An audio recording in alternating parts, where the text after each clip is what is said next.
जानता हूँ आप भूखी हो, आपने भोजन नहीं खाया, आपको 2 दाने ही मिले थे ना।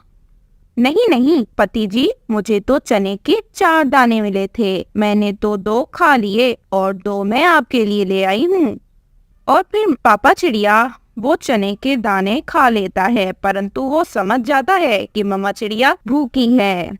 समय गुजरता है, पापा चिड़िया भी बहुत बूढ़ा हो चुका था और मम्मा चिड़िया भी। उनका बेटा कुकू अब जवान हो चुका था। कुकू, आज मेरे लिए कोई मीठा फल लाना। जो मिलेगा ले आऊंगा मम्मा, मुझसे नहीं होती आपकी रोज ये फरमाइशें पूरी। आप तो खुद उड़ने के काबिल भी नहीं रहे और आप दोनों का भोजन भी मुझे ही लाना पड़ता है। एक दिन कुकू जब अपने घर आता है तो उसके साथ एक सुंदर सी चिड़िया भी थी, जिसे देखकर उसकी मम्मा कहती है, अरे बेटा, ये चिड़िया कौन है? कुकू कुछ कहता इससे पहले ही सुंदर चिड़िया कहती है, कुकू की पत्नी हूँ मैं। कुकू ने मुझसे आज ही शादी कर ली है। कुकू, तुम्हारा घर तो बहुत छोटा है, इसमें ये दोनों तुम्हारे बूढ़े माता पिता रहेंगे या फिर मैं रहूंगी? बेटा कुकू, आपने हमें बताया भी नहीं और शादी कर ली। क्या हमारी आपकी नजर में कोई अहमियत नहीं है? आपको बता भी देता तो क्या आप मान जाते? आप तो यही कहते ना कि मैं आपके लिए ख्याल रखूं, आपके लिए भोजन लाऊं। आखिरकार मैंने भी तो शादी करनी थी ना। कुकू की पत्नी कुछ समय बाद एक अंडा दे देती है और फिर वह एक दिन रात को कुकू से कहती है, कुकू, अगर तुम इन दोनों बूढ़ों को यहाँ से नहीं निकाल सकते तो मुझे बता दो, मैं इस अंडे को लेकर जल्दी जाऊँ। मुझसे नहीं रहा जाता तुम्हारे बूढ़े माता पिता के साथ। इन्हें कह दो कि यहाँ से चले जाएं। अब ये हमारा घर है। अब तो ये बूढ़े हो चुके हैं, इन्होंने तो अपनी जिंदगी गुजार ली है। कुकू, मेरी बात मानो तो अपने माता पिता को ओल्ड एज होम छोड़ाओ। कुकू ये सारी बातें सुनकर खामोश हो जाता है और फिर अगले दिन सुबह सवेरे कुकू अपने माता पिता से कहता है, मम्मा, आप लोग ओल्ड एज होम क्यों नहीं चले जाते? वहाँ पर आपको सारी सुख सुविधाएं दी जाएंगी। यही दिन रह गया था, यही दिन दिखाना था ना कुकू, इस दिन के लिए ही पाला था। हाँ, इसी दिन के लिए तुम्हें हमने पाला पोसा था। मम्मा चिड़िया तो बुत बनी बैठी अपने बेटे की बातें सुन रही थी। वह अपने बेटे से क्या कहती? और फिर कुकू अपनी माँ और अपने पिता को ओल्ड एज होम छोड़ देता है। मम्मा चिड़िया कुकू से ऐसा कहती हैं, मेरी बात याद रखना कुकू, जो जैसा करता है उसके साथ वैसा ही होता है। आप आज जो मेरे और आपके पिता के साथ कर रहे हो, कल आपकी औलाद भी आपके साथ ऐसा ही करेगी। और देखना बेटा, आपकी औलाद भी आपको यहीं छोड़ कर जाएगी, क्योंकि आप आज हमारे साथ ऐसा कर रहे हो। मम्मा चिड़िया और पापा चिड़िया बहुत बीमार रहने लगते हैं। उन्होंने तो अब ठीक से भोजन खाना भी छोड़ दिया था। मम्मा चिड़िया एक दिन अपने पति से कहती हैं, कुकू के पापा, कुकू ने हमारे साथ बहुत गलत किया। मैंने अपने बेटे की ऐसी प्रशिक्षण तो न की थी। पापा चिड़िया चुप था, वह कुछ भी नहीं कहता। मम्मा चिड़िया रात को सो जाती है और फिर अगले दिन जब मम्मा चिड़िया की आंख खुलती है तो सामने उनकी नजर अपने पति पर पड़ती है, जिन्हें कुछ पक्षी वहां से ले जा रहे थे। ये देखकर मम्मा चिड़िया कहती हैं, कहाँ ले जा रहे हैं आप? कहाँ ले जा रहे हैं मेरे पति को? और फिर मम्मा चिड़िया को ये बताया जाता है कि उसका पति उसे छोड़कर इस दुनिया से हमेशा हमेशा के लिए चला गया है। मम्मा चिड़िया ना रो रही थी और ना कुछ कह रही थी, क्योंकि शायद आज उसके पति के साथ वो भी मर गई थी।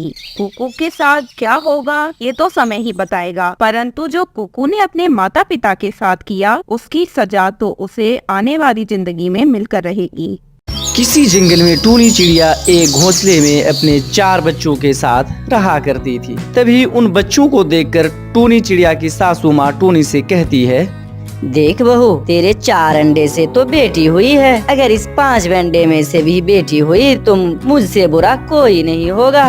माँ जी, बेटा बेटी होना तो भगवान के हाथ में है, इसमें भला मैं क्या कर सकती हूँ? हमारे खानदान में आज तक कोई बेटी पैदा नहीं हुई है और तुम तो अपने ही बेटियों की लाइन लगा दी। तुम तो बस भगवान से प्रार्थना करो कि इस अंडे से बेटा चिड़ा पैदा हो, वरना तेरे साथ ना जाने इस बच्चियों का भी क्या होगा। ऐसी सख्त बात बोलकर टूनी की सासू माँ वहाँ से चली जाती है। तभी टोना अपनी पत्नी टूनी चिड़िया के पास आ जाता है। अच्छा हुआ टोना जी जो आप यहाँ आ गए। सासू माँ तो मेरी सुने बिना ही यहाँ से चली गई। टोना जी बच्चे तो भूखे हैं, इसके लिए थोड़ा दूध लेकर आओ। टोनी, घर में दूध नहीं है। मुझे पता है टोना जी कि घर में दूध नहीं है। आप जाकर कबूतर चाचा के दुकान से दूध लेकर आए। बच्चे को तो भूखे नहीं रख सकते हैं ना। दुकान से दूध लाने के लिए मेरे पास पैसे नहीं है। तुम भी कैसी कैसी बातें कर रहे हो टोना जी। बेटियां तो घर की लक्ष्मी हुआ करती है और आप हो कि इन्हें भूखा रखना चाहते हो। काहे की लक्ष्मी, जिंदगी का बोझ है बोझ। अब वो अपने कमरे में चली जाती है। फिर रात हो गई थी। अच्छा हुआ कि मैं दूध लेने खुद ही चली गई, वरना वो अपने बुरे मकसद में कामयाब हो जाते। इधर टूनी चिड़िया घोंसले में रखे अंडे पर नजर गड़ाए रखी थी। जैसे ही घोंसले से पांचवी बेटी बोलती है, टूनी के मानो होश उड़ जाते हैं। हे भगवान, जिसका डर था वही हुआ। मुझे तो अपने पांचों बेटियों को लेकर यहाँ से भागना होगा, वरना सुबह होते ही वो जालिम टोना हमें जहर देकर मार देंगे। फिर टूनी चिड़िया अपने पांचों बेटियों को अपने पीठ पर बैठाकर वहाँ से हमेशा हमेश के लिए दूसरे घने जंगल की ओर रवाना हो जाती है। फिर शाम हो जाती है। टूनी अपने बच्चे को लेकर सोई हुई थी। तभी कालू कौवा आकर कहता है, उठो उठो, अरे कौन हो, यहाँ आकर सोए हुए हो? अरे आप कालू भैया जी, मैं यहाँ हूँ। मेरा घर बार कुछ नहीं है, मैं क्या करूँ। मैं भूखे प्यासे हूँ और मेरा दिमाग कुछ काम नहीं कर रहा है। अरे दिमाग से तो अच्छी भली मालूम पड़ रही हो। साथ में 5-5 बच्चे भी हैं। नहीं बताना तो नहीं बताओ, लेकिन तुम तो मुझे अच्छी भली मालूम पड़ रही हो। कालू भैया जी, वो सब मैं तो बताऊंगी, लेकिन मेरे बच्चे भूखे हैं। प्लीज मेरे बच्चे को कुछ दूध ला कर दें। ठीक है टूनी, वही बात नहीं, मेरा घर पास में ही है, मैं भी जाकर दूध लेकर आता हूँ। फिर कालू कौवा वहाँ से अपने घर की ओर चला जाता है और दूध का डिब्बा लेकर टूनी चिड़िया के पास आ जाता है। फिर टूनी चिड़िया दूध का प्याला लेकर अपने बच्चे को पीने देती है और कहती है, कालू भैया आपका बहुत बहुत धन्यवाद। तभी इधर टोना अपनी मम्मा से कहता है, माँ जी देखो, टूनी चिड़िया घर में नहीं है और ना ही कोई बच्चा। पता नहीं रात को कहाँ गई होगी अपने बच्चे को लेकर। हो ना हो, इसका मतलब अपने 5 अंडे में से भी बेटी ही पैदा हुई है और हमारी बात टूनी चिड़िया ने सुन ली होगी, तभी अपने बच्चे को लेकर यहाँ से भाग गई। कर कोई बात नहीं बेटा, मैं तुम्हारी शादी किसी अमीर घराने में करा दूंगी, जिससे वो दहेज में सोना भर भर कर ला सके और तुम खुशियाँ भरा जिंदगी जी सको। और इधर कालू कौवा को टूनी चिड़िया और उसकी 5 बेटियों पर काफी दया आ जाता है। टूनी चिड़िया, अब तुम कहाँ जाओगी? जंगल के सारे पक्षी अच्छे नहीं होते। हाँ कालू भैया, वो तो मैं देख ही रही हूँ कि तुम देख करके ही मेरे बच्चे पर कितना दया किया। और एक हमारे ससुराल वाले जो हमें जहर देकर मारने की सोच रहे थे। तुम कितने अच्छे हो कालू भैया। कोई बात नहीं, तुम चलो मेरे साथ, मेरे घर पर चलो टूनी, तुम वहीं रहना।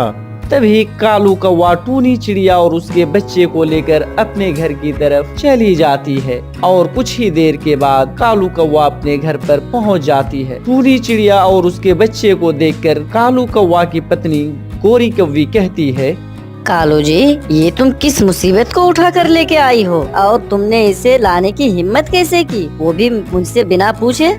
देखो गौरी जी, ये हमारे दूर के रिश्तेदार के खालू के, फूफा के, नाना के, पोता के, लाती के पोती हैं और ये कुछ ही देर के बाद चली जाएगी। फिर वहाँ से कालू अपनी पत्नी गोरी को लेकर नदी के किनारे पर चला जाता है। तभी गोरी कौवी अपने पति से कहती है, कालू जी, तुमने तो कहा था कि टूनी चिड़िया 2 महीने के बाद चली जाएगी, लेकिन वो तो अभी तक जाने का नाम ही नहीं ले रही है। अब भला कब जाएगी? देखो गौरी, उसके पति अभी अभी मरा है। उसके पति के मरे हुए कुछ ही दिन हुए हैं। उसको कैसे अभी भेज दें, तुम ही बताओ गौरी जी। नहीं नहीं, अब उस चिड़िया को एक पल के लिए भी मैं अपने घर पे नहीं रखूंगी। तुझे क्या मालूम कालू जी, एक तो महंगाई, ऊपर से ये 5-5 बच्चे का खर्च, दूध और पता नहीं क्या क्या। मैं उसे एक पल के लिए भी नहीं रख सकती। फिर गौरी कौवी गुस्से में घर आती है और टूनी चिड़िया से कहती है, टोनी, तुम्हें शर्म नहीं आई? दूसरे घर में आकर एकदम पैर जमा के बैठ गई और जाने का नाम ही नहीं ले रही है। तुम्हें मालूम है कि खर्च कितना है? ओह गौरी, चुप हो जा, चुप हो जा, भगवान के लिए कुछ देर के लिए चुप हो जा। तभी कालू कौवा सारी सच्चाई गौरी कौवी को बता देता है। तभी गौरी कौवी कहती है, मुझे माफ कर दो टोनी चिड़िया, मुझे माफ कर दो। मुझे पहले ये नहीं पता था कि